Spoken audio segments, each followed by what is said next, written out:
Hey everybody, Fletch from All Things Overlanding here. On today's episode of the podcast / vlog, we're going to be talking about cold weather camping. Right now it's not super cold actually. It's November, what is today? November 2nd. This is Ethan, by the way, my 6-year-old. So it's obviously not that cold because he's even out here with me, although I will say, and I know some of you guys listen, some of the dads from Cub Scouts, we were supposed to go camping in a week and they all wussed out, so we're not going in a week. So kind of just out of spite, I brought him out here today because it's going to be about the same temperature in a week, just to show him that if a 6-year-old can do it, they ought to be able to do it. But anyways, we're going to talk a little bit about cold weather camping. We're going to talk about some of the benefits of camping in the cold. We're going to talk about some of the challenges of camping in the cold. And then we're going to talk about some pieces of gear that will make it much better for you if you are camping in the cold. So if you want to learn more about that, stay tuned.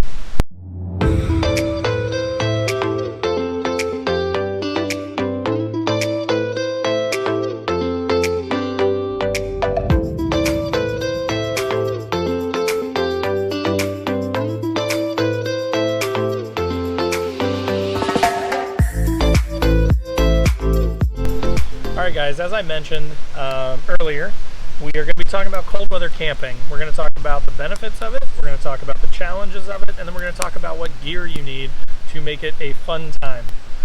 As I mentioned, personally, I prefer to camp in the winter / fall.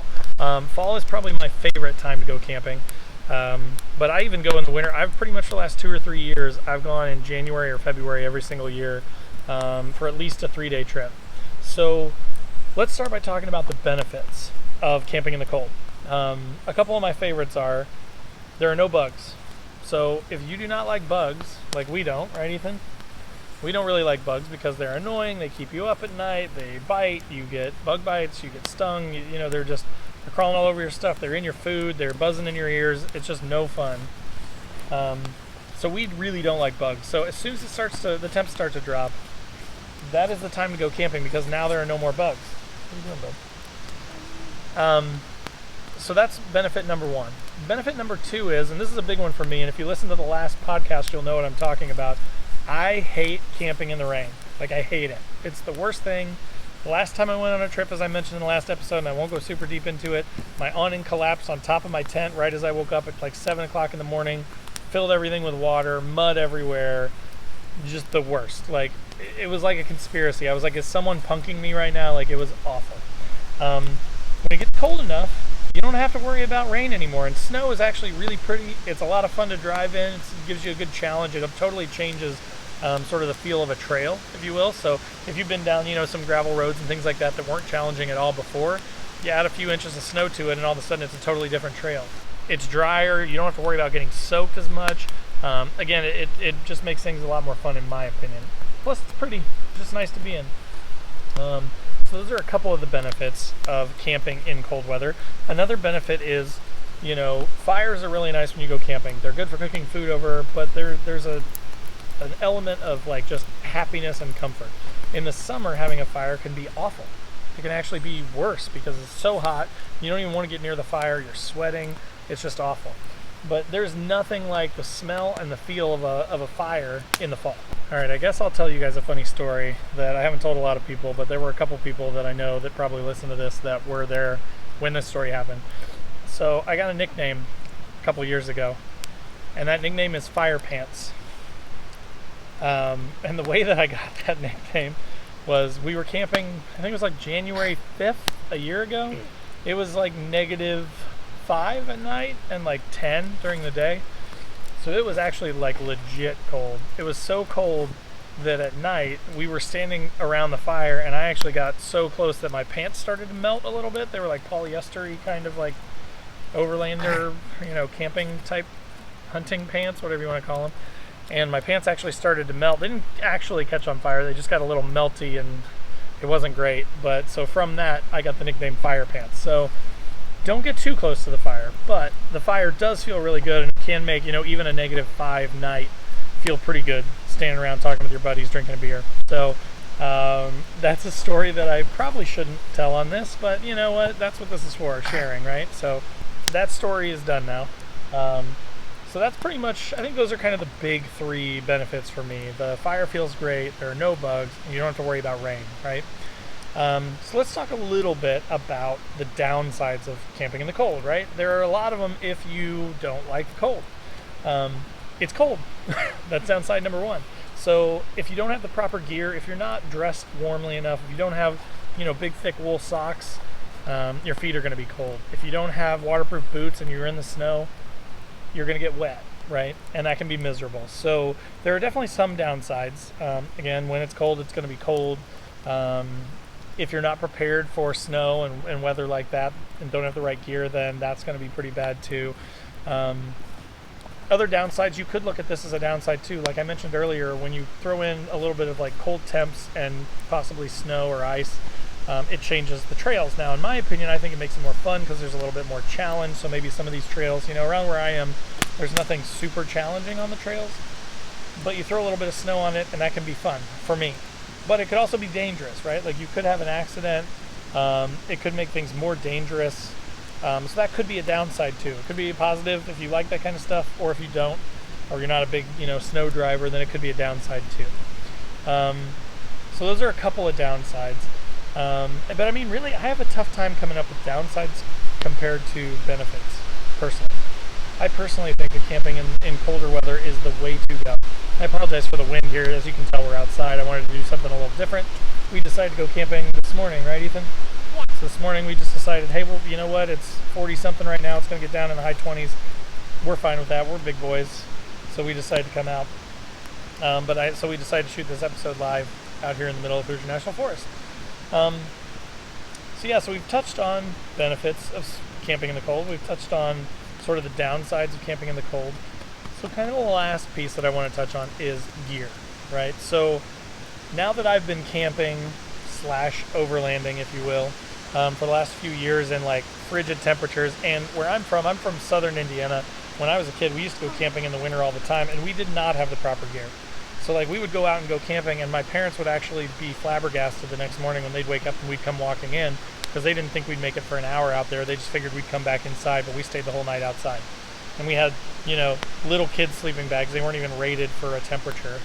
And we slept in our boots and our snow clothes and our gloves and our hats and everything, and we just shivered all night and didn't sleep. But we just refused to give up and go in. Now that I've gotten a little older, gotten a little bit more independent, I've got some money now where I can actually buy the right gear for the right setting. Fleece is a nice thing to have. I'm a big fan of these pants, and I can put a link to them in the description below, but they're really nice and warm. They're like mostly I think like canvas, or I don't know. I'll put a link to them below so you can see more about them, but they're super hardy. They're nice and tough. They're not polyester, so they're not going to melt if you're standing close to a fire, which is nice. But they're nice and warm, and then I throw, you don't have to. Again, everybody talks about all this gear. There is definitely some really expensive, really nice winter gear that you can go out and buy. Some North Face jackets, things like that.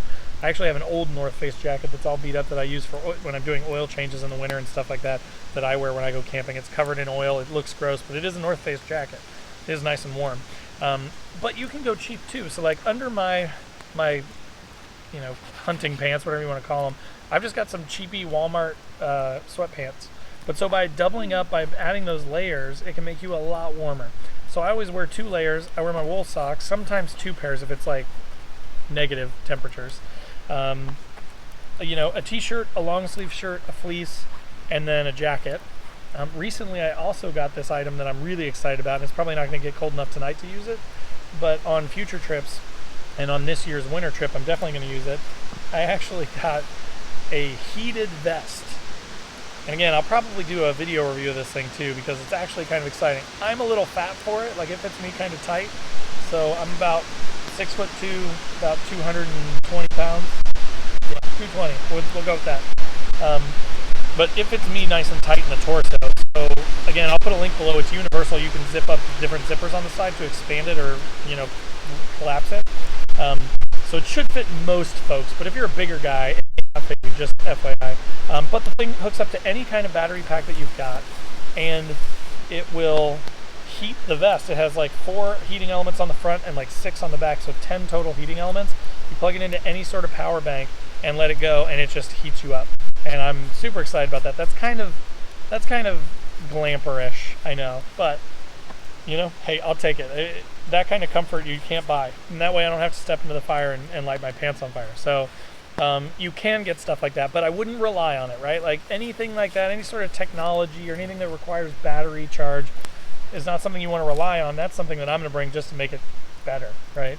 But so again, wear a t-shirt, wear a long sleeve shirt, wear a fleece, wear a hoodie, and then wear a jacket. And that way you can always take layers off. So that's important. For nighttime, you want to be very careful. There are things like the buddy heater. There's a propane heater that you can get that attaches to the top of a Coleman propane tank. I've got one of those. It works really well. You just want to be careful with anything that's burning propane in your tank from a safety standpoint. You don't want it to eat up all the oxygen. You don't want it to fall over and burn, set your stuff on fire. So what I will usually do with that is I will run it for a little bit before I go to sleep, turn it off, and then if you've seen those hot hands, I'll put a link to those down below too. I buy them in bulk. But you get those things, you pop a couple of those in your pockets or just throw them in your sleeping bag and they will heat that thing up, and it is amazing. He's so warm and he's taking his clothes off now. I don't know why. But so yeah, so hot hands are also a nice little inexpensive thing that you can get just to kind of make your trip a little bit better. Sleeping bag, obviously, keep in mind, and I'm no expert on this, but I know a little bit, I've done a little bit of research. The degree rating on the bag is not a comfort rating. What it is it's a survivability rating. So if you have a 0 degree sleeping bag, that doesn't mean you're going to be comfortable and warm in 0 degree temperatures. It means you won't die if you're in that sleeping bag. It'll keep you warm enough to survive. So you want to keep that in mind. You want to bring extra wool blankets or extra things with you, or get a colder temperature bag if you plan to sleep a lot in 0 degree or negative degree temperatures. So if you have a 40 degree bag, that just means you're going to survive at 40. That doesn't mean you're going to be comfortable. So you just want to be conscious of that. Make sure you have the right type of sleeping bag, the right temperature. Make sure that you're wearing enough layers, because again, you can never go wrong. Like, the best thing is to be like, man, I'm too warm, let me take another layer off. The worst thing is to say, I have every article of clothing on that I have with me, and I am freezing, and I'm not going to sleep tonight, and I'm going to be uncomfortable, and it's going to be awful. If you are ever in that situation, and I have been there before where I was not necessarily prepared, I was really cold, you can get in your vehicle and turn it on and sleep in the driver's seat. It's not ideal. It's not great for the environment to run your truck all night. It's not really great on your vehicle to run all night either. But if it's a situation where you're like, I can't sleep at all and I'm not sure if I'm going to survive this, get in the truck, turn it on, get out of there, or get in the truck and turn it on and sleep in there. I've done that maybe once or twice. When I went to Michigan a couple of years ago, it got down to like negative 15. And I was like, you know what, tents are for dummies, I'm out. And I went and I laid down all my seats in the truck and I threw my sleeping bag in there and I laid in the truck. It still wasn't that great because the air gets up underneath the truck, comes through it. But I put everything that I could down underneath of it. I always have in my truck a couple of those reflective windshield things, and the reason for that is I actually lay them under my sleeping bag to reflect the cold air down and my warm air back up at my body, and those actually work pretty well. So again, those are just some tips. Those are some things that I've learned over the years, but definitely I would recommend Googling more like cold weather camping videos and things like that, just to kind of make sure that you've got a good grip on it. Again though, my personal experience, kind of summarizing this, I love this weather. Fall is the best. Winter is the second best in my opinion. There's no one out. It's easy to find a campsite. There are a ton of benefits. There are some downsides if you're averse to cold. I'm more of a cold-blooded person. I like it when it's cold. So if you have the right gear and stuff, then you can have a great time. You can get out here with buddies. You don't have to mess with the crowds. You don't have to mess with a lot of competition for campsites, and you have a great time. So again, I hope that was helpful for you guys. Sorry again about the wind. I know it's been going constantly. I've listened to this a few times throughout the video and kind of restarted. It just kind of seems to be blowing nonstop, so sorry about that. But that's what happens when you record live, right? So thank you guys again for listening on the podcast. Thanks everybody on YouTube for watching. Thanks Ethan for being my co-host on this, even though you didn't talk a whole lot and you're messing with your pants the whole time.